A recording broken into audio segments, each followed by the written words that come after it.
Hey Buns, today we're going to talk about the unwritten rules of Final Fantasy XIV. This is stuff that after you've been playing a little while, you just know. These are things that pretty much everyone agrees on collectively, like etiquette or common courtesy or general rules of the road.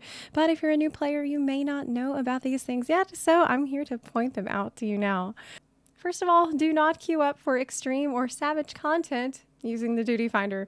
No one does that. Instead, use the party finder for this. If it's a lower level extreme trial or savage raid, you can do it unsynced. That is with the undersized party option turned on. And this will allow a smaller group of max level players to just blaze through the content real quick and easy without you waiting over 10 hours for the duty finder to pop. Don't use limit break if you're the tank.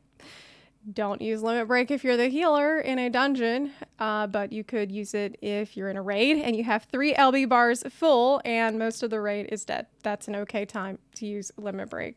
Most of the time, the LB is reserved for a DPS player to use to get out that extra damage. You could use it on a boss when all the bars are full, or you could use it on a pack of mobs if you have a bunch of mobs gathered and you have an AoE LB.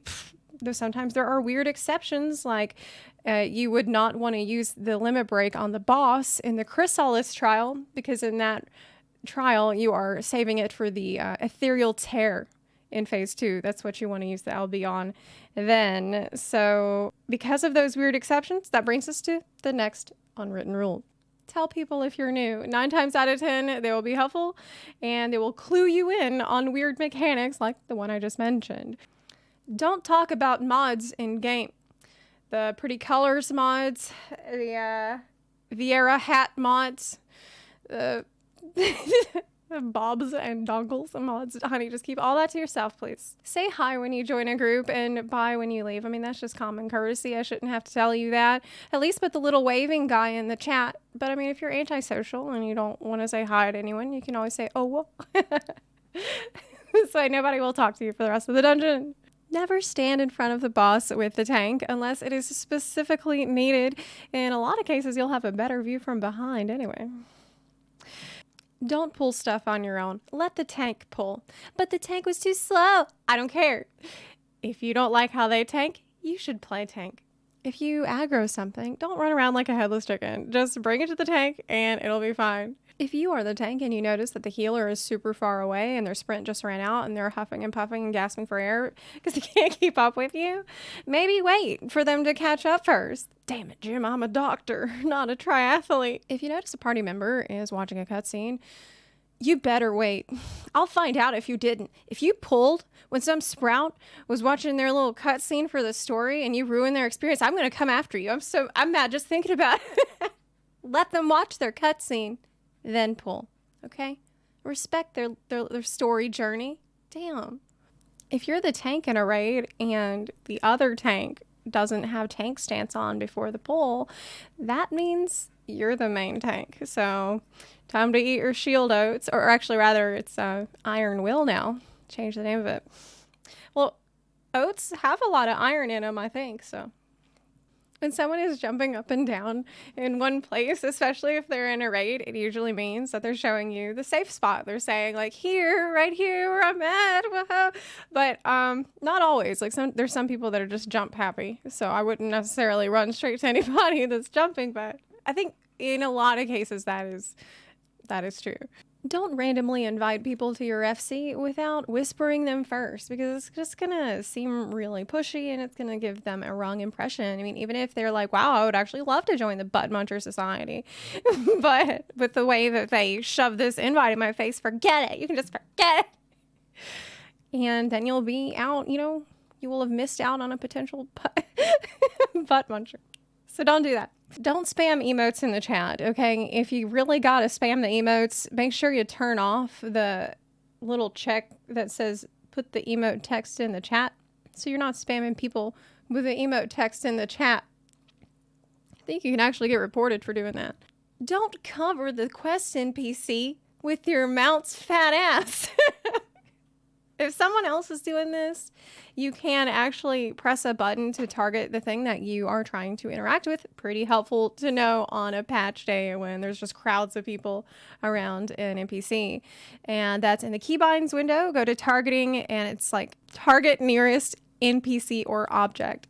And that will tell you what it's bound to, or what you could, change the bind to something else if you want. That will save you a lot of headache on patch day. If you're playing a Lalafell and you meet another Lalafell, y'all are best friends now. That's just how it is. If you're max level, have everything melded. Put the materia in all your gear, all right? People will probably not call you out for not doing this, but some people will inspect you and just be like, ew. Like, it's not a good look. I know from personal experience, because when I started, I wasn't melding my gear because I didn't know how to play. If you're in deep dungeon and you don't know what palm enders are, don't touch them, okay? Like, usually somebody else will step up and control the palms that understands what the palms do. But until you are ready, do not be the palm boss. If you're in deep dungeon, please do not try to kill every mob. Please do not be that guy. Like, kill as many as you need to unlock the portal, and then get out of there. Get to the next room, because you're not getting more XP for the more mobs you kill. You're literally just wasting everyone's time. Like, maybe grab a silver chest if you really need it. And the silver chest isn't like all the way over in Timbuktu. Just like, please do not be the guy bringing the conga line of mobs back to the portal where everyone has been waiting for you. When someone is on a behemoth mount, you get on a behemoth mount and y'all are going to be jumping. I don't know why. I really don't know why this is. It is just the way. It is the way.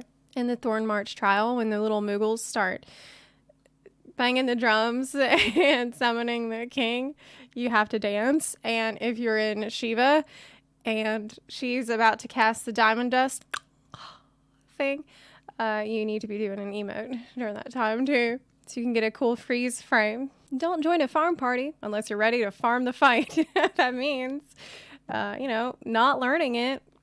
You're feeling good about it. You're feeling confident. You feel like you could kill it multiple times in a row. You could farm it. That is what a farm party is for. Also, if you're in a farm party and you're there to get mounts and the mount drops and you win, don't leave right after you got it. What are you thinking? Don't you think that you should, I don't know, pay it forward a little bit? It's considered good etiquette to stay for at least 2 or 3 more pulls to, give back to the group that helped you get the thing that you wanted. Don't do the old loot and scoot. The loot scoot boogie. Can you think of any more unspoken rules of Final Fantasy XIV? If so, please let me know in the comment section down below. I can't wait to see what y'all notice or remind me of. Maybe things that I forgot and didn't put in this video. Let me know. If you like this video, please consider supporting the channel on Patreon or on Twitch. You can also support the channel for free by clicking the subscribe button or by sharing this video with your fellow Warriors of Light. Thanks again so much for watching, and I'll see you next time. Bye.